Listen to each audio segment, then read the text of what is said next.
I'm Jen Cushman. I am a mixed media artist and author, and I am here today to talk about breaking out of the mold. Now, if you are anything like me, you probably love to go around and collect really cool treasures, really awesome found objects to use in your art making. Now, one of the things that used to happen is I would find these really, really cool things, and I did not want to use them. They were too precious to me, and I just couldn't bear to use them in my artwork. But once I learned how to take two-part molding putty and make my own molds from found objects, my life literally changed. So, what we're going to do in this chapter right now is I want to tell you all the materials and supplies you need to get started. Okay, so the first thing you need is you need a collection of found objects.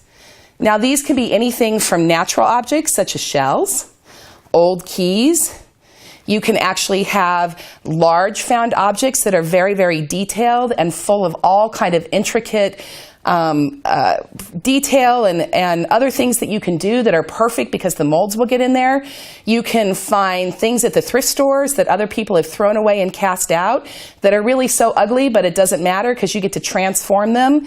And just all kinds of great things. When you are looking for found objects specifically for casting and mold making, the more intricate, the more detailed, and the more intricate, the better, because it's really going to pick up all that wonderful detail.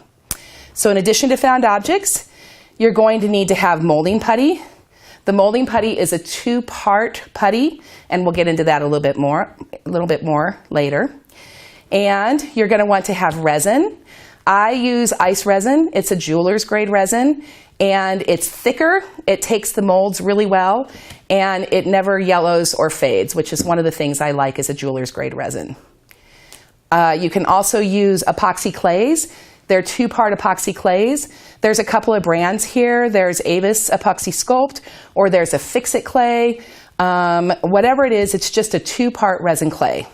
And then there's also air dry clay. This is Modeling Magic, but you can also use paper clay, whatever it is, just want to find a clay that you can use for that.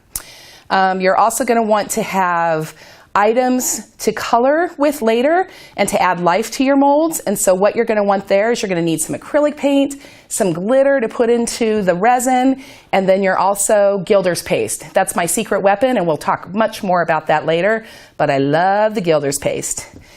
And then you also want to have some strips of cardboard to make a box mold with, and want to have those available, some scissors, some packing tape, and of course every artist in their studio must have baby wipes, because baby wipes are absolutely the handiest thing to pick up resin spills and to clean off all that acrylic paint and all that stuff and the grunge off of your molds.